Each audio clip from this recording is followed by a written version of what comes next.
Hey everybody, happy Thursday.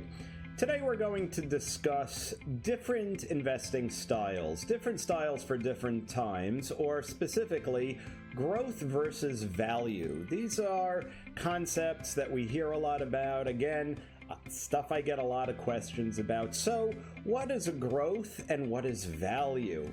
So let's start with value. Value companies are typically companies that we would say are out of favor or undervalued relative to their earnings and market value. These are typically established or stodgy, if you will, companies. They tend to be dividend payers. Many are members of the Dow Jones Industrial Average.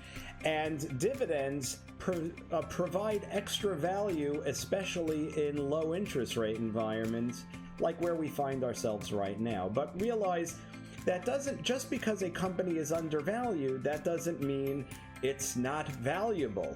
And when investing in value companies, the old stodgy names, we do have to make sure that the company has to be valuable in addition to being undervalued. Now, what are growth companies? What are growth stocks? There's great momentum behind them. They have above average growth potential.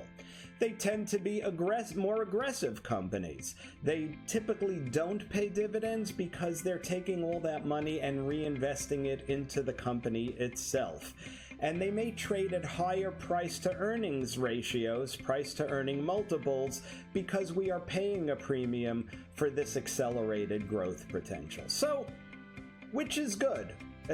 Which is the best one? Is it better to invest in value companies or is it better to invest in growth companies? And the answer is you do both, because sometimes the market is favoring growth companies and sometimes it's favoring value companies. It's difficult to know exactly when to switch from one to the other, so we mix it up and we build a blended portfolio. So please check out my website, jlaloof.com.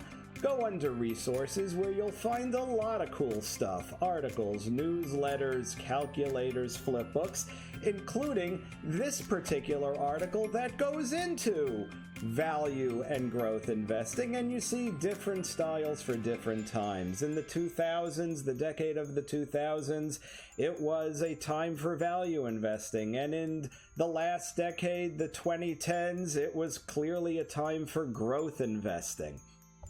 So again, please check out my website, jlaloof.com. You'll find a lot of great stuff there, including our newsletter, The Aloof Matos Report.